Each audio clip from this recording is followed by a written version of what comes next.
Gjykata speciale me Selin në Hag u ka vazhduar paraburgimin Hashim Thaqit edhe Kadri Veselit, ashtu që kanë bërë tash e gati 5 vjet, megjithatë aktualisht në rrethona komplet të ndryshme,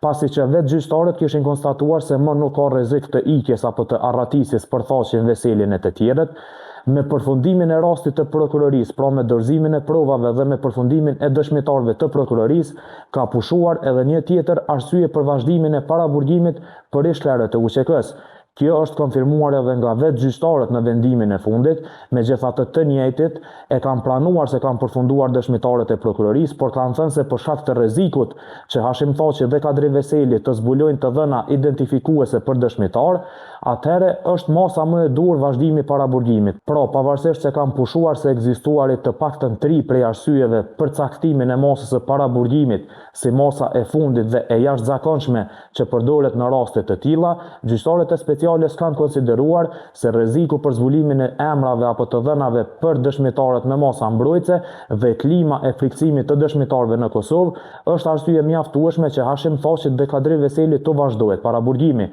Për ta sqaruar, muaj më parë gjyqtarët e speciales kishin konstatuar se më nuk ka rrezik të ikjes apo të arratisjes.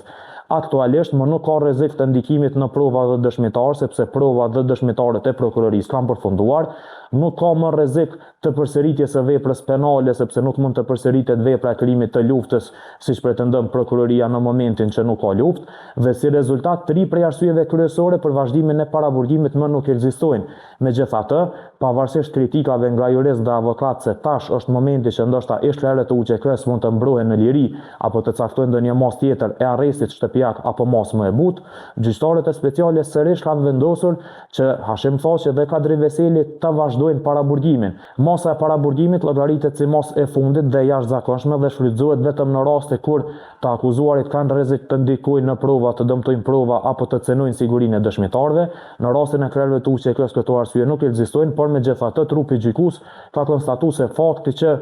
mund të ketë zbulim të identitetit të dëshmitarëve, atëherë është e rrugës që të caktohet masa e paraburgimit dhe njëjta të vazhdohet, e si rezultat ka rrezik që kjo masë të vazhdojë të paktën deri në vendimin përfundimtar në shkallën e parë në gjykatën speciale të Hagës.